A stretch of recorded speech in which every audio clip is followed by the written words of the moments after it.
We respect your busy schedule. That's why we're going to recap the entire Big Ten weekend in just 10 minutes. We're going to tell you everything you need to know right here. Locked on Big Ten starts right now.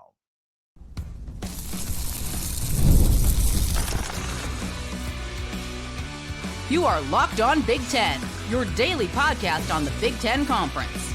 Part of the Locked On Podcast Network, your team every day. Welcome to Locked On Big Ten. I'm Craig Sheeman. 40 years as a sports talk show host and play-by-play announcer. And I want to thank you for making us your first listen each and every day. We're free and available wherever you get your podcasts and on YouTube, part of the Locked On Podcast Network, your team every day. Hey, hit that free subscribe button down below. That means we're in contact every single day, right? You're in the club. I'm in the club. We always appreciate that. And share, follow, and like so you don't miss any episodes. And you can hype YouTube videos as well.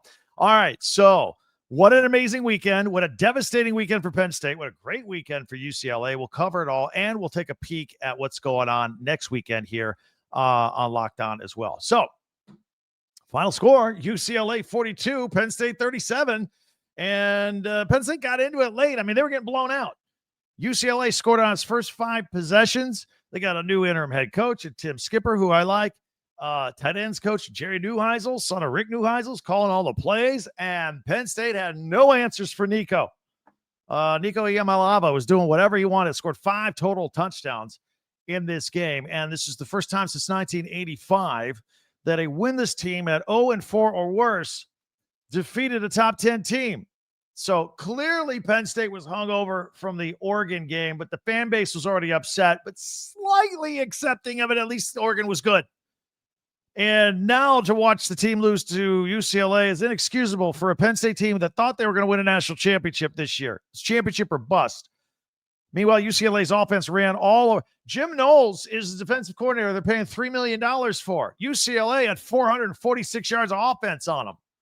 Nico threw for 166. He ran for 128. It was incredible.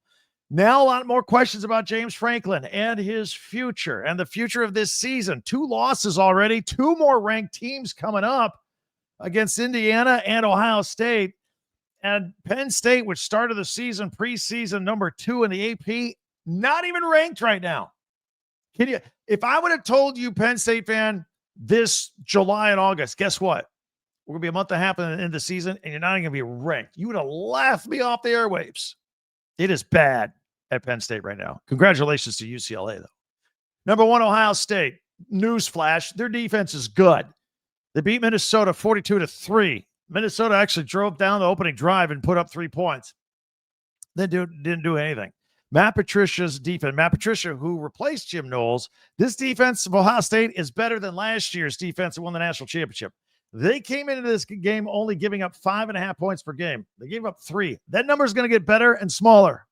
Still number 1 in the country on defense.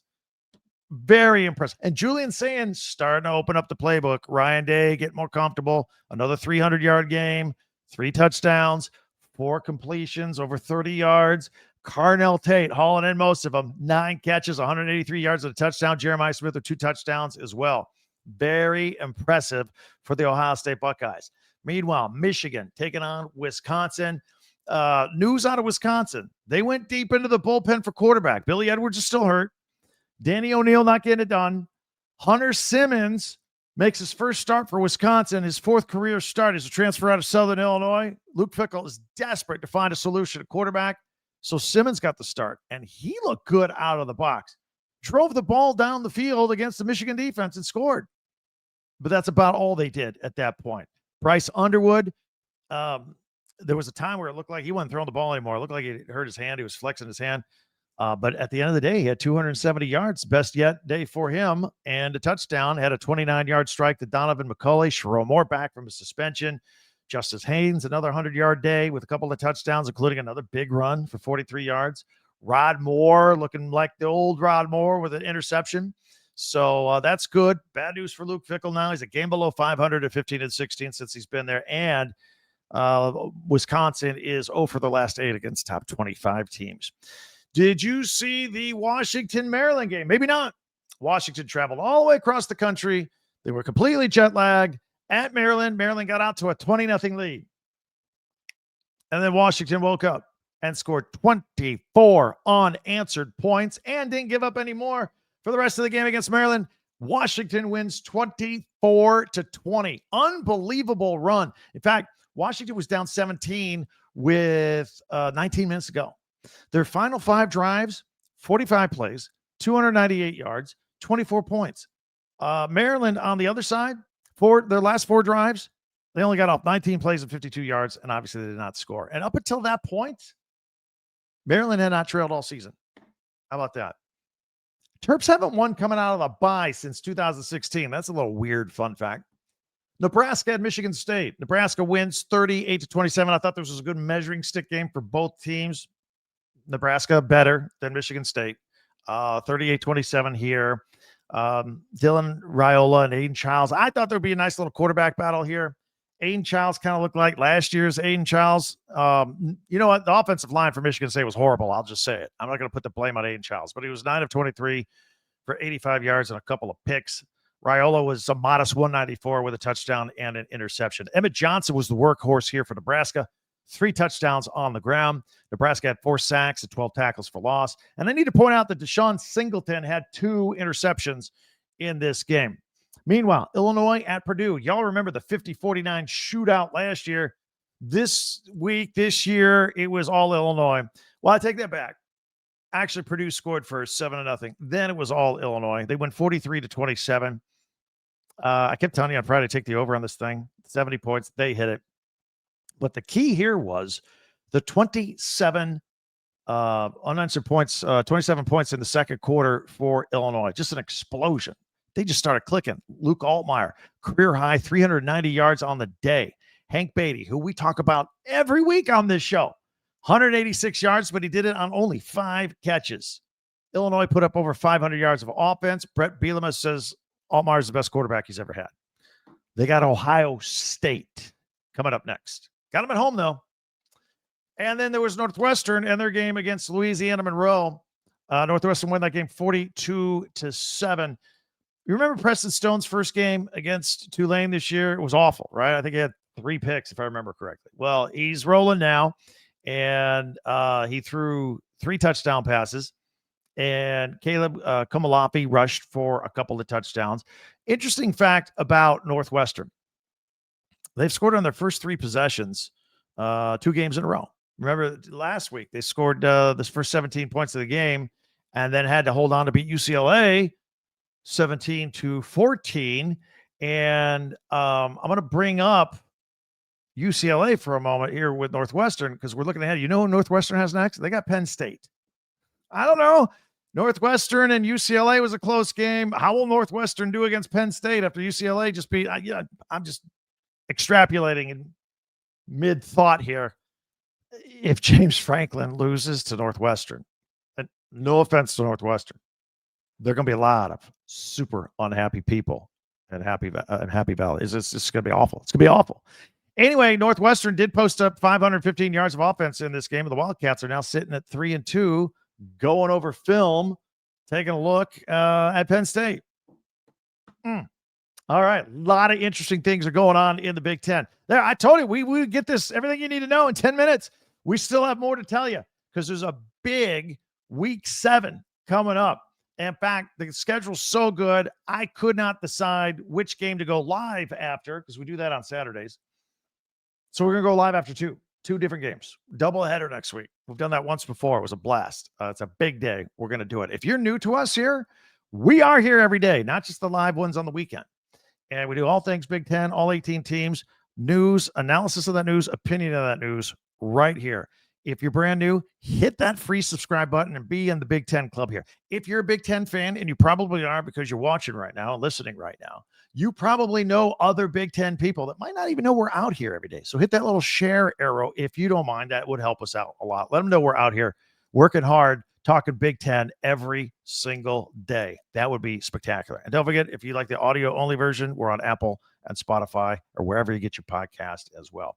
All right, we'll take a look. What's coming up at this huge week 7. We're already to week 7 of the season. Can't believe it. That's all coming up here in 1 minute right here on Locked On Big Ten.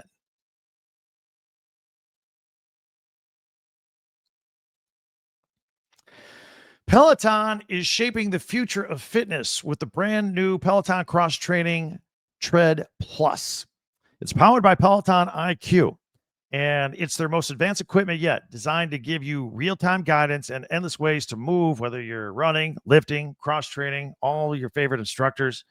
This is training reimagined. Peloton is built for breakthroughs with tools that help you plan, stay motivated, and reach peak performance. In fact, one of the things that everybody loves, it actually tracks your reps, for example, suggests the right weights to use and the correct reps and the correct form, and making everything safer and smarter. This is just one of the many, many things it does.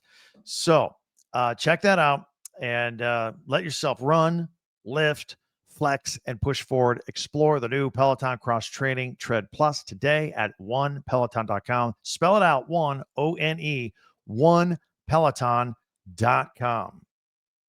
Your local businesses all around town, a bunch of them are running on Square. This episode is brought to you by Square, your favorite neighborhood spots, of course, running on Square. Certain businesses that we're talking about, the ones that you like in your neighborhood, the ones, your favorite sports bar that plays your favorite sports team all the time, whether it's your favorite coffee shop that has your name on the cup before you walk in the door, ready to go.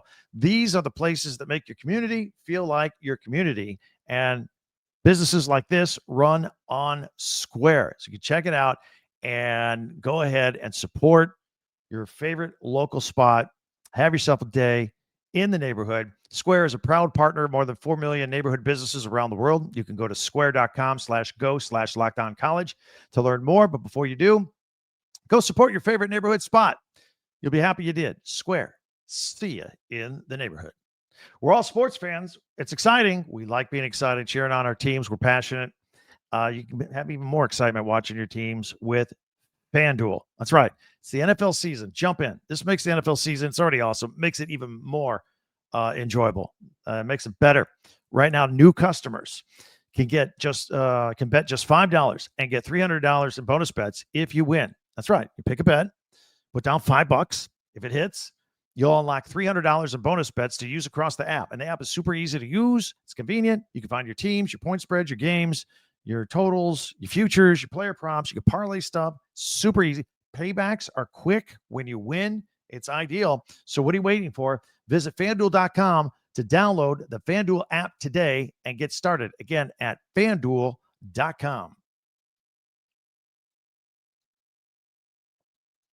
Thanks for checking us out here on Locked On Big Ten. Don't forget our website, talkbig10.com, here for Locked On Big Ten. And also, you can get school merchandise. All of our podcasts are there. It's all fun, all put together for you right there. So here's what we're going to do this weekend, because there's a couple of interesting games I want to jump on. On weekends, we go live after our biggest games.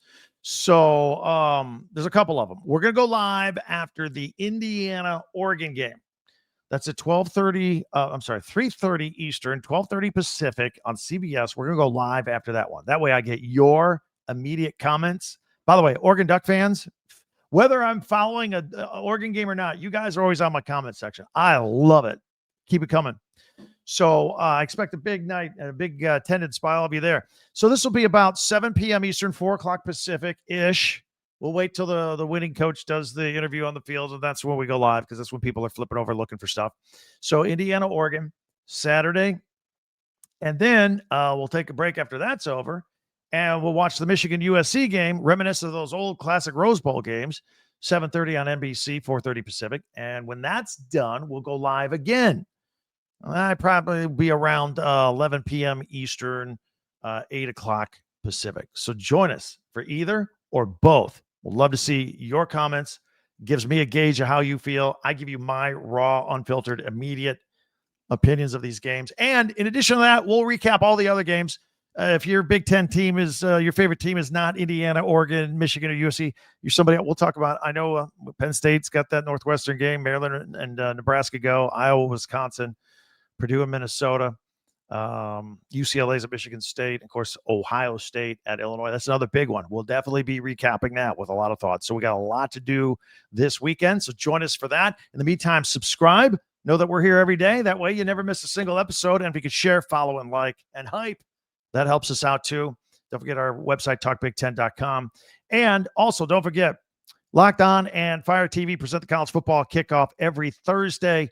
You could join our friends Drake Toll from Locked On Big 12, Gary Patterson, two-time Coach of the Year, and Jesse Holly, former player, and our Locked On experts previewing every single game. The college football kickoff every Thursday throughout the season on Fire TV. That'll do it for us. I can't wait to talk tomorrow. This is a huge week in the season. We'll do it all again tomorrow. For Locked On Big Ten, I'm Craig Sheeman. We'll see you there.